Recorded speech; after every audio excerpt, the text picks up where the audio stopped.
किसी ने सच ही कहा है कि हमारे सपनों की पोटली बहुत ज़्यादा बड़ी होती है और इन सपनों को पूरा करने में हमें बहुत सी परेशानियों का सामना करना पड़ता है। और मुझे आज भी याद है कि जब 27 अक्टूबर की वो दोपहर को जब मैं अपना बैग उठाकर अकेला ही निकल पड़ा केदारनाथ यात्रा करने के लिए, और मेरे गांव से 3 घंटे का सफ़र बस में करने के बाद जैसे ही मैं रेलवे स्टेशन पहुंचा तो आगे पता लगा कि हरिद्वार की सारी ट्रेन कैंसिल हो गई। उसके बाद मैं सीधा गया प्राइवेट बस स्टैंड और वहाँ से एक्स्ट्रा पे करके मैं पहुँचा अगली सुबह 8:30 बजे हरिद्वार। और वहाँ से मैं सीधा गया ऋषिकेश और ऋषिकेश से मुझे रुद्रप्रयाग के लिए बस मिली। तो फाइनली हमारी ये यात्रा शुरू हो गई और जितनी भी मुसीबत थी वो हम लोगों ने फेस कर ली। तो अभी आप लोग देख ही पा रहे हैं कि चारधाम यात्रा के अंतर्गत ये जो रोड सिस्टम है वो काफ़ी अच्छा हो रहा है और ये जो सड़कें हैं वो काफ़ी चौड़ी हो रही है।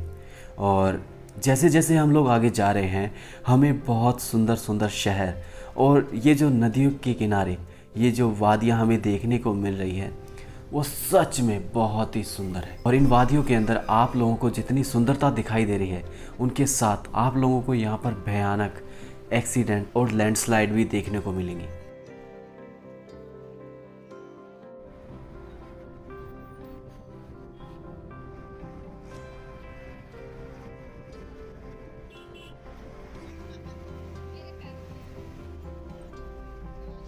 और हमारे इस केदारनाथ के इस सफ़र में हमें बहुत से नए नए दोस्त मिले।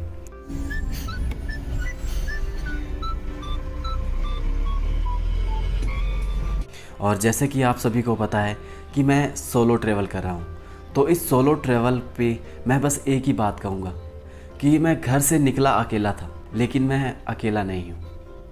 कहते हैं ना कि अगर आप भोले के भक्त हो तो आप कभी अकेले नहीं हो, और ऐसा ही कुछ मेरे साथ हुआ। हरिद्वार से निकलने के बाद मुझे बहुत से लोग मिले जिनके साथ मैंने ये केदारनाथ की यात्रा की, और इनमें से मेरे बहुत से लोग अच्छे दोस्त बने।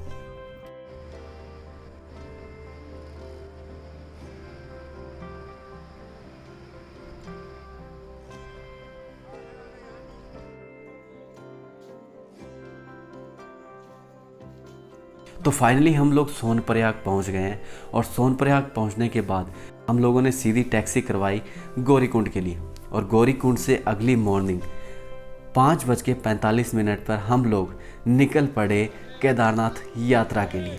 तो इस केदारनाथ की यात्रा पर अमन पांडे जी और मैं हम लोग गौरीकुंड से निकले हैं 2 दोस्त, और आगे चलते चलते हम 2 से कब 4 और 4 से कब 6 हो गए हमें भी पता नहीं लगा। और इस सफ़र में आप लोगों को बहुत सुंदर सुंदर व्यू देखने को मिलने वाले हैं। तो आप लोग बस एंजॉय कीजिए हमारे इस केदारनाथ की यात्रा को।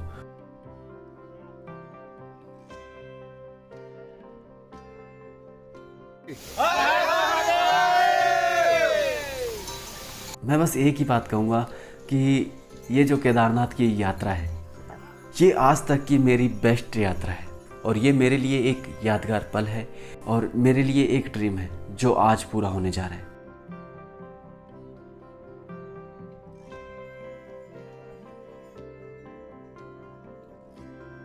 और इस केदारनाथ यात्रा के दौरान मुझे कुछ खास दोस्त भी मिले, अमन, शशांक और आशीष, और इन लोगों के साथ मैंने ये पूरी केदारनाथ यात्रा पूर्ण की।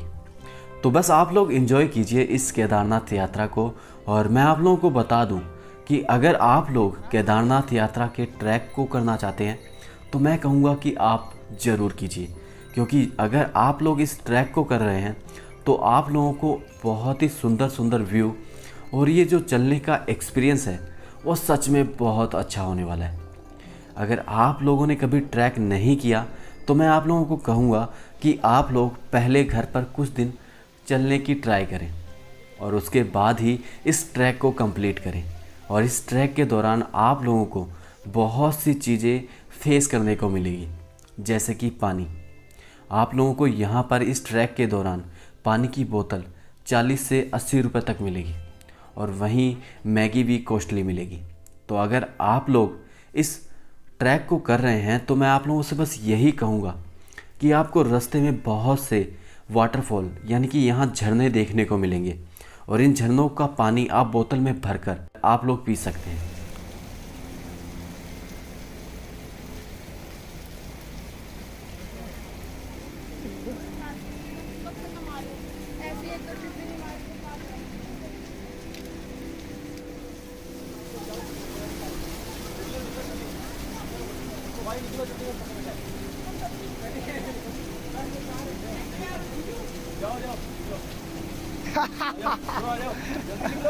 थैंक यू, आपको बहुत बहुत धन्यवाद।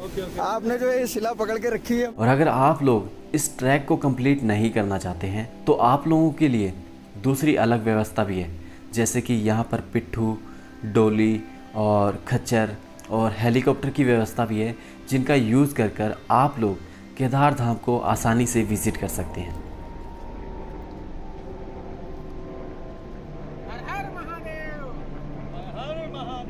आप लोग देख ही पा रहे हैं कि ये जो केदारनाथ का ट्रैक है वो सच में बहुत ही सुंदर है। चारों तरफ वादियों के नज़ारे और यहाँ पर लोग जो आपको भोले के भक्त मिलने वाले हैं वो सच में बहुत अच्छे अच्छे मिलने वाले हैं। और यहाँ पर आप लोग देख सकते हैं कि 2013 की वो त्रासदी जिसमें ये पूरा केदारनाथ तबाह हो गया था, उसके जो निशान हैं वो आज भी आप लोग देख सकते हैं।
मैंने अपनी ये जो केदारनाथ की यात्रा है वो गौरीकुंड से 5:45 पे शुरू की थी और अभी मुझे चलते चलते शाम हो चुकी है और ये शाम कब रात में बदल गई किसी को नहीं पता लगा। और यहाँ पर चलते चलते मेरा एक पैर यानी कि जिस तरफ मेरा आर्टिफिशियल पैर है वहाँ पर चलने की वजह से मेरे जख्म हो गया और दूसरा पैर हद से ज़्यादा फूल गया, जिसकी वजह से मुझे ऊपर जाने में सच में बहुत ज़्यादा प्रॉब्लम मुझे देखने को मिली। लेकिन वो कहते हैं ना कि अगर जज्बा हो तो आप कुछ भी कर सकते हैं। तो फाइनली हम लोगों ने सुबह 5:45 को हमने चलना शुरू किया था और 7:30 हम मंदिर के सामने पहुंच गए। और यहाँ इस मंदिर के सामने जैसे ही पहुँचा ना, एक अलग ही एनर्जी लेवल आ गया और इतनी खुशी कि अगर मैं एक्सप्लेन करना चाहूँ तो भी नहीं कर सकता। लेकिन मैं आप लोगों से बस यही कहूँगा कि अगर मैं कर सकता हूँ तो आप लोग भी ये सब कर सकते हैं।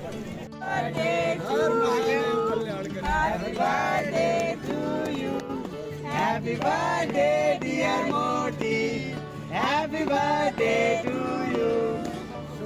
खिलाओ यार, बम बम बोले। कि अगर आप यहाँ आए हो और आप लोगों को एक ऐसी फैमिली मिले जो आप लोगों को अपनी खुशियों में शामिल कर ले।